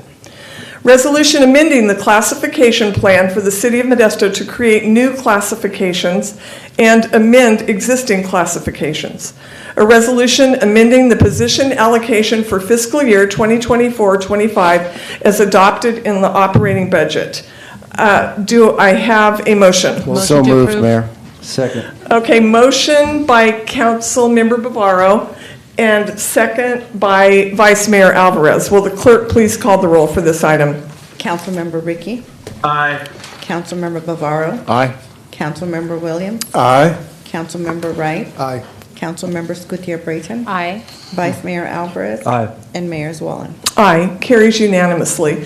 And Deanna, I've kind of left you out. Finance, minor detail with this, but all right. Next on the agenda is new business. Item 21, consider approving the city's pandemic recovery strategy Modesto Forward for the reallocation of American Rescue Plan Act ARPA funds defined under Exhibit A, and we will have a staff report. Good evening, Council. Council members, Deanna Christensen, Director of Finance, and as the Mayor mentioned, I will be providing an update on our American Rescue Plan Action Update. So just to highlight the funding, so as part of the pandemic that occurred with COVID-19 and the financial impacts it had on public government, the federal government issued the ARPA program, and for the City of Modesto, we were allocated $45.9 million in funding associated in ARPA, and there were 2 allocations that were distributed. And as part of structuring the ARPA program, we identified 2 funding plans based on, again, the different allocations that were provided under 2 separate years. But ideally, the programs were identified under the themes of economic vitality, quality of life, governance, and service delivery. So part of what's being brought forward to you is the recommendations of some modifications to the original ARPA programs. And ideally, one of the key deadlines that are coming up soon in regards to the Treasury requirements is we are required to ensure all of the ARPA programs are obligated by this end of calendar year, December 31st, 2024. So we need to ensure we have contractual obligations established and in place by that defined deadline. And if they're not, then those funds will have to be returned back to Treasury. And then the second part of the required deadlines is once those obligations have been met for the calendar year, we have to ensure all of the funds are expended by the December 31st, 2026 deadline. So I wanted to just highlight again the guidelines that defines the programs that are considered eligible under the program. So just again to highlight some of the key areas, one of them is associated with the replacement of lost revenue associated with public government. So it can be used to provide funding for a variety of government services, again associated with the loss of the revenue sources that the city receives. In addition, in regards to responding to the far-reaching public health and negative economic impacts of the pandemic, this is where, again, we saw a lot of funding contributions that were provided to support businesses, nonprofits, as well as, again, other economic scenarios that might have come before. Additionally, one of the other areas is associated with the premium pay for essential workers that, again, are defined for our City of Modesto employees that we refer to as hazard pay. The other area is related to investment in water, sewer, and broadband infrastructure. And then the last 3 were new ones that were recently added towards the end of 2023, where we could use it for new emergency relief related to natural disasters, as well as other types of surface transportation projects and Title I projects. So I wanted to highlight the current approved ARPA programs, and I've defined it based on the current status of spending that it's occurred in every one of these programs. So again, I won't go through them in detail, but I do want to acknowledge that the items that are highlighted in yellow are the projects that we're recommending to be reallocated for a different purpose. So this first slide represents all of the projects that have been fully expended. Again, based on the original programs that were approved by council. There's one that's listed that's there on the bottom related to hazard pay. We identified once the hazard pay was issued to our city employees, there were a couple of employees that did not meet the required requirements in order to receive hazard pay, so that's why there's a smaller amount that, again, is being reallocated. The second group of ARPA projects are associated ones with where there's been active spending activity, but again, the ones that are identified in yellow, we are recommending to reallocate a portion of the amount that has not yet been expended. And I do want to acknowledge that these expenses under the second column capture the expenses that have been expended through May 14th of this year, and that's cumulatively. And then the last category are the ARPA programs that have not yet had expenditures to date. Again, with finance and coordination with all the city departments, we do meet with every department that's associated and assigned to this program to ensure, again, that they have a plan to ensure that we meet those obligation deadlines. And everyone that's listed on there that is not highlighted in yellow, again, we have had a clear timeline that we ensure that items will be coming before council if it requires council approval, and those obligations will be met before that December 31st deadline. The other thing I want to emphasize are the programs that were highlighted in yellow that we are recommending to remove from the ARPA program. We, again, will continue to move forward with those programs. Majority of them will be continuing to move forward. They will just be under a different funding source. So for example, we have a lot of the programs that are being reallocated and already are established through the Measure H spending plan, or there was an outside grant funding source. A good example is the Dispatch 911 project, where we received federal funding of about a little over $3 million. And again, that new funding source will help offset the removal of the 911 dispatch that's being removed from ARPA. So I just want to emphasize these are programs that will continue to move forward. It just will be under a different funding source. So the next slide I want to capture were, again, the original projects that were acknowledged that, again, were captured as part of the budget workshops in April that, again, highlights the projects that I highlighted in yellow of the programs that we're recommending to be removed from the ARPA program. So the total overall is about $7.3 million. And then these were the programs that we recommended where that $7.2 million would be reallocated for a different purpose. One thing, again, I want to acknowledge as part of the presentation slide and is also captured in the staff report. After the workshops, we identified there was a calculation error and we over-allocated $200,000 more than what was allotted. So you'll see the note that I've noted there that we are recommending to remove that through the fire wildland equipment, just to ensure that, again, we still have the $7.2 million that we want to, again, ensures that matches with the programs that we're recommending to be removed. So again, all of these programs that are listed are the ones that the department heads went through to provide explanations of, again, what the purpose of the program is going to be used for. And the first item that's noted in there is associated with the general fund reserve that's being recommended to help balance the budget of the $2 million. So after the budget workshops, and as well as part of the discussions of the budget workshops, there was further discussion about modifications from the original recommendation that was provided by staff. So after further review and coordination with the city departments and the city manager, so these again are the original ARPA programs that we're recommending from the budget workshops that were recommended to be removed from the original list of ARPA programs. So that's what that first box represents, and the bottom box on the bottom represents the 3 additional ARPA programs that we're recommending to be removed. And that totals $350,000. So I just want to give a general update of, again, why the recommendation. So the first one listed on there is related to the expanded Wi-Fi. So IT department in coordination with purchasing has gone through and facilitated an RFP. We are still in the process of negotiating the contract for who we recommended to recommend for award. We are anticipating the cost will be around close to about $100,000 in total. So obviously the full $200,000 amount is not needed, but the $100,000 that will eventually be needed once we move forward for award, we will be proposing that be funded through Measure H. So when we come forward with the contract, we will recommend at that time to modify the funding source to come through Measure H. On the second item related to the battery backup system upgrade, so staff also again went through the process of soliciting quotes in regards to, again, evaluating what the overall cost would be. So after quotes were solicited, we determined that the actual cost for the upgrade was a little close to about $15,000, not the total $50,000. So we are proposing the $15,000 actually be covered through the current IT's operating budget that can absorb that cost. So again, there is not a need to incorporate that as part of the ARPA program. And then the last item is related to the Park Ranger program. So there still is an available program that's identified for the Park Ranger.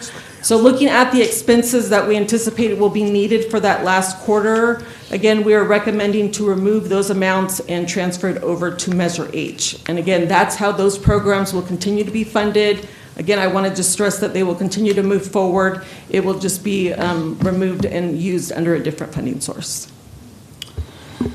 And then, since the budget workshops, and as council is aware, we received additional information and requests for ARPA funding.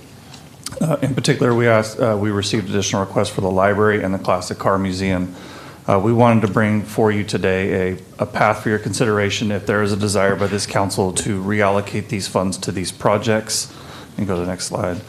we would recommend that we reduce the fire wildland equipment to $0. We would bring this back under a Measure H enhancement and increase the library funding by additional $300,000 for a total of $500,000. The removal of the 3 additional projects that Deanna just identified in the amount of $350,000, that amount can be allocated to the Classic Car Museum. And then on another item, we had $667,000 allocated for the Dryden Clubhouse project. Unfortunately, we don't think the bids will be back by the end of the year. And we remain very cognizant of these funds being obligated by the end of the year. And so we reduced that allocation by $267,000. The funds that remain, the other $400,000, will go to pay for the architectural design of the project. And then we will increase $267,000 to the Chavez project in case those bids come in higher, which we are anticipating them to do. And then the next slide. So this would become your revised ARPA projects for reallocation, reflecting the changes on that last slide, shall the council desire to make these changes. I'll also just like to represent as well that we are very closely monitoring all the spending with the ARPA allocation, understanding that these funds have to be fully obligated by the end of the year. If we're seeing that any of these projects will not be complete or obligated by that time, we will return to the council towards the end of the year to reallocate some more of these funds. And then for the items, if this does become amended and these projects move forward, what we would end up doing is bringing a cleanup item for the budget back in either August or September to reflect the changes that would be made from this item. And with that, we'll be happy to answer any questions. All right, is that the end of the report? Yes, so far. All right, does council have any questions of staff? Councilmember Bavaro. Thank you. Thank you, Mayor. I would like to just ask a couple questions and have you clarify, so that way there's no misunderstanding on what these funds are exactly for. We received approximately $46 million from ARPA, American Rescue Plan, and we have spent all but about a little over $7 million, correct? In the overall spending that we've had to date, again, going back to these slides, so we've spent in total to date about, I would say about close to about 26 million. So Okay. again, looking at that second column in total, it's probably approximately about 26 million, so a little more than half of the total 46 million. These are one-time funds, correct? Correct. Has nothing to do with the budget we passed, correct? Correct. Has nothing to do with Measure H. Correct. Okay. Also, December 31st, 2024, whatever descriptions whatever items we're going to fund after December 31st, 24, that's locked in concrete. We cannot change that, correct? Correct. And then those funds need to be spent by December 31st, 2026, correct? Correct. And if we don't spend those funds, they go back to the federal government. Correct. Okay. So I just want to make sure that we understand that there's no misunderstandings that this is Measure H money, that this is not our general fund money, that this is not the budget we just passed. This is the American Rescue Plan funds for specific purpose, one-time monies to use for these projects. And what I have said, you agree with? Correct. Thank you. I have a question. So are we assured that every item is approved to be used for ARPA funds? Some of them have not been approved by council yet because they're still in the process. But the goal is that if the ones that have not yet been obligated, they will be obligated before the December 31st, 2024 deadline. No, but these are all eligible projects under the ARPA Correct. guidelines. Correct. Thank you. Eligible projects for, as far as we know, but then if it's approved tonight, does it still have to be vetted by the federal government to determine that they actually meet the eligibility? Or So what we have to do as part of the City of Modesto, we report all of the expenditures annually we report it quarterly as well as we report it annually as part of our single audit. And we have our external auditors that will go through and do a full audit to ensure that we're in compliance. But again, based on staff going through and interpreting the compliance and defined rules of the Treasury, we've determined that they're all eligible, but that extra review is conducted as part of the audits. And I will also note that, to Deanna's credit, that even before we bring these as recommendations, we are checking with the Department of Treasury to make sure that these are eligible products or projects before they are brought before you. All right, thank you. Councilmember Wright? Thank you, Mayor. So my question is, any of the funds that we've already allocated out of ARPA, have any of those been denied by the federal government? Nope. Thank you. All right. Did you have another question? Okay, Councilmember Bavar, I wasn't sure if I forgot I'm sorry, to. I forgot. No, that's all right. I just wasn't sure if I forgot. I just want to make sure that any of these funds that are not used by, or dispensed or whatever, by November 1st, we're going to bring this back to the city council and reallocate, so that way none of this money goes back to the federal government. Correct. If that happens, it will be way before November 1st, and I'll look at city manager to confirm that. Yeah, we are very closely monitoring. Our goal is to not return one penny to the federal government, and that this money is utilized within our community. Amen. All right. Any other questions from council members to staff? Seeing none, I'll open this up to the public. Are there any members of the public that would like to come forward regarding item 21?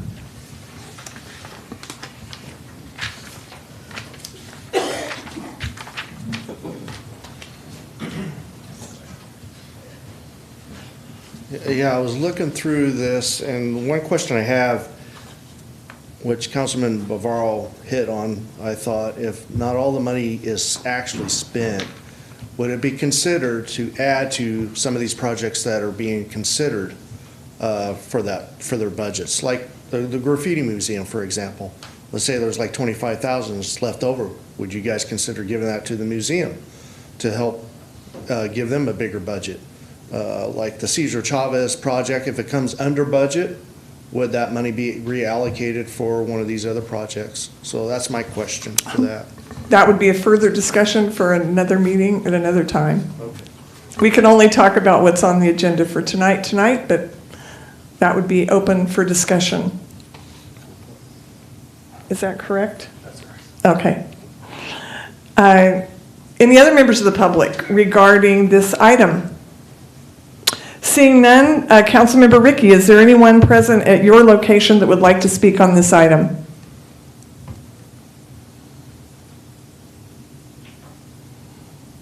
All right, a little trouble with the mute button there.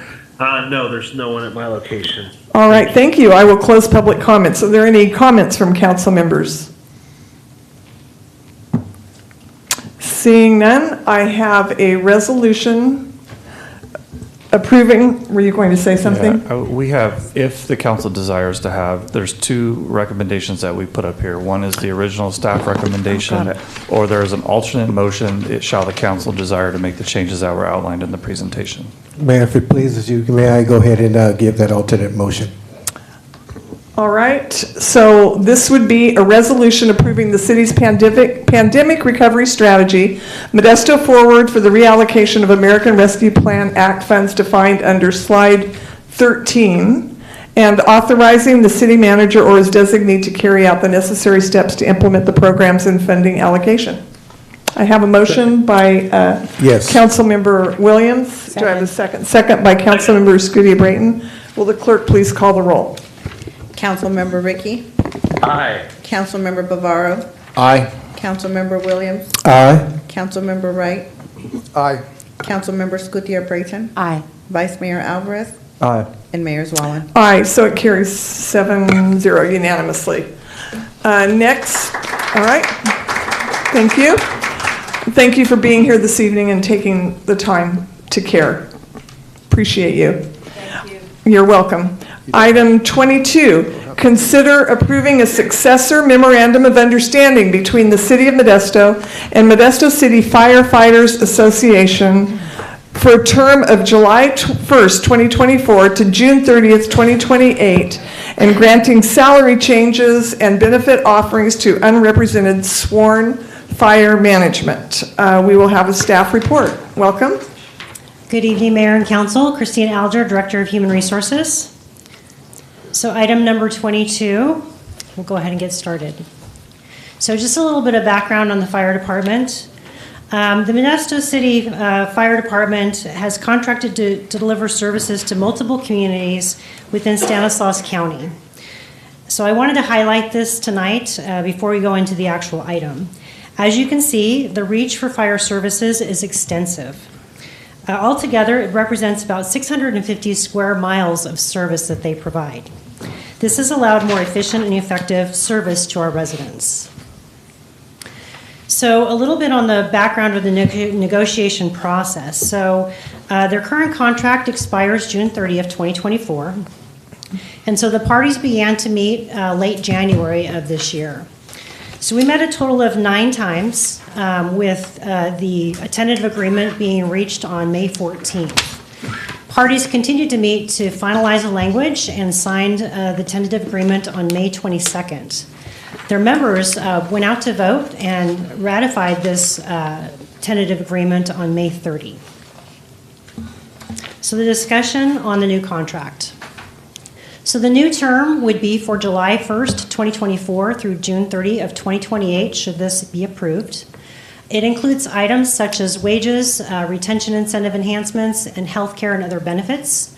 It also covers unrepresented sworn management and fire chiefs, including the fire chief, as they also get certain benefits that are negotiated with MCFFA to avoid compaction. So this is a snapshot of what the contract will cover. And so we have wage increases. This will be a 4-year contract, so wage increases for 4 years. We have a certification pay incentive increase, and so originally it was 0.5% per certification and an annual cap of 2.5% for the certification incentive. So we have raised it to 1% per certification for a maximum of 4% in the first year, and then it goes to 5% in the third year. We've also added bilingual pay to this unit. This unit is the only unit who does not have bilingual pay right now. And as part of our DEI program and ensuring that we have inclusive services for our businesses and residents, we wanted to provide this incentive to the fire department. So that's a 4% incentive for bilingual services for those who test and qualify as proficient. We did increase their incentives for longevity. And so what we did was we increased the percentages at each level and we decreased the years of service so they can get that a little bit earlier than they used to be. We also had a special assignment increase. It used to be 7.5%. We increased that to 10%. Again, this was to ensure that we didn't have compaction between non-special assignment and special assignment people. We also increased the health contribution on the city side. So health, as you know, has been exponentially increasing every year. And so we wanted to increase the city contribution to ensure that the health benefits were affordable to our employees. And then finally, the last item is the unfunded accrued liability. And so this unit is special to any other unit. They actually give back 6.5% of their pay to pay towards our unfunded accrued liability to CalPERS. And so as part of this agreement this time, we've agreed to change the distribution of some of those funds. And so right now, all funds go towards ADPs or additional discretionary payments, and a portion of that will now go towards the current fund that we have to pay out of for the budget. So the fiscal impact for this item, for 2024-25, we're looking at about $1.7 million. This includes $1.6 million for MCFFA members and then $96,000 for unrepresented fire management. This includes the fire chief. Fire chief and other unrepresented do get the wage increases, they get the incentive for longevity, and they also get certification pay. These costs will be funded through our fiscal 23-24 carryover funds, and the full 4-year contract impact would be about $28.4 million. The city currently contracts with the various agencies, as I mentioned earlier in the presentation, for fire services. The contract agreements call for any anticipated salary and benefit increases to be absorbed within these existing agreements, and we passed on accordingly. The city has notified our partner agencies of the pending agreement. At this point, I will answer any questions before we go to the staff recommendation. All right, thank you for that report. Are there any questions from council members regarding this item? Seeing none, I'll open this up to the public. Are there any members of the public that would like to come forward and speak under this item? Councilmember Ricky, is there anyone present at your location that would like to speak? No. All right, I will close public comments and ask council members for further comments. Councilmember Williams. Thank you, Mayor. We are truly blessed to have our first responders, particularly the firefighters who are here today, and we honor you for your services. Incredibly, it's a shame that our NBA or our National Football League individuals get paid so much money and they don't even hold a candle to you gentlemen and women who do so much for their and our community. So thank you for everything you do for our community. And of course, Christina, thank you for working with them and them working with you. And that's it, Mayor. Thank you very much. You're welcome. Councilmember Scudia Brayton. Thank you, Mayor. I'm just delighted that we were able to get to this point with an agreeable, amicable solution. That's wonderful. That doesn't always necessarily go that way, but we were working with a reasonable group of folks. So congratulations, Christina, to you and to the MCFFA's negotiating team for coming up with a really solid agreement that really is going to benefit just the city as a whole. And I just want to thank the men and women of the Modesto firefighting team because they, on a daily basis, put their themselves in harm's way for the protection of structure and lives. And that definitely is just thank you from the bottom of my heart for doing that.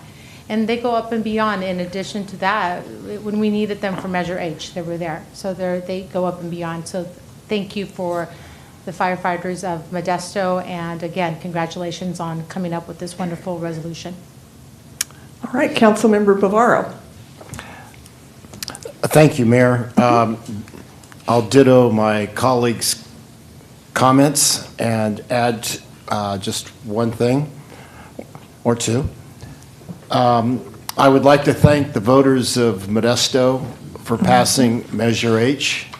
That Measure H, 1% sales tax, made this possible for us to be able to be competitive and to pay our professional staffs a salary that they can raise families on, buy houses with. We all shop on the same grocery stores, so I'd like to just thank the voters for doing the right thing and passing that, because it brings us to this point today where we're able to accomplish a lot of things, and that's all I'm going to add to. Thank you. All right.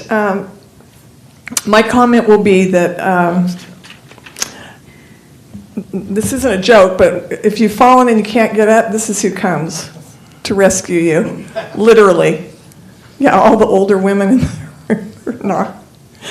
And my mother was one of them, and they came, and that was it. Easy help. I've worked very closely with firefighters since 1975, and the conditions that they work under so often are extremely challenging. I will just say that. So I am so grateful that we're able to come to this agreement. and mainly improve the services to the residents of our community that, as Councilmember Bavaro mentioned, made this all possible. Thank you so much. So any other comments from council members? Seeing none, I have quite a long, several resolutions. Oh, I'm sorry, Chris. I'm sorry, I missed you. Go for it. Hard to see from Yeah. way over here. Well, I had my paper in front of your face. I'm sorry. Sorry. I just wanted to say, I also want to really thank staff and the firefighters for being able to come up with this agreement. I think that it's important to appreciate the risks that firefighters take every day in our community. Not only do they risk their lives every day going, saving people from emergencies or accidents or burning houses or whatever, but they also have to take risks that increase their chances of getting, diseases like cancer. And so, just speaking for myself, I just really appreciate their contributions to our community, and I'm glad that we're able to come up with an agreement that's mutually beneficial. All right, thank you. So I have a resolution approving an agreement including language changes for a successor memorandum of understanding between the City of Modesto and the Modesto City Firefighters Association for a term of July 1st, 2024 to June 30th, 2028, and related salary schedules, and authorizing the city manager or designee to take the necessary administrative action to implement the agreement. A resolution approving salary changes for unrepresented sworn fire management employees, including fire chiefs and executives consistent with those in the represented unit, effective June 18th, 2024, as set forth in attached Exhibit A, summary of salary ranges and schedules for unrepresented sworn management and non-sworn management and confidential employees, including charter officers and executives, amending the summary of salary ranges and schedules previously approved by Resolution 2023-321, and authorizing the city manager or designee to take the necessary administrative action to implement the provision of this resolution. A resolution approving changes to benefit offerings for unrepresented sworn fire management employees, including fire chiefs and executives consistent with those in represented units, as set forth in attached Exhibit A, summary of benefit offerings for unrepresented sworn management and non-sworn management and confidential employees, including charter officers and executives, and authorizing the city manager or designee to take the necessary administrative action to implement the provisions of this resolution. A resolution amending the fiscal year 2024-25 annual operating budget for the Memorandum of Understanding agreements with the Modesto City Firefighters Association and unrepresented sworn fire management, and authorizing the city manager to take the necessary actions to implement the required budget adjustments. Do I have a motion? Motion to approve. Motion by Councilmember Wright. Second. Second by Councilmember Scudia-Brayton. Will the clerk please call the roll for this item? Councilmember Ricky? Aye. Councilmember Bavaro? Aye. Councilmember Williams? Aye. Councilmember Wright? Aye. Councilmember Scudia-Brayton? Aye. Vice Mayor Alvarez? Aye. And Mayor Zwollen. Aye. Carries unanimously. Are there any matters too late for the agenda? Seeing none, I am calling this meeting of the City Council be adjourned.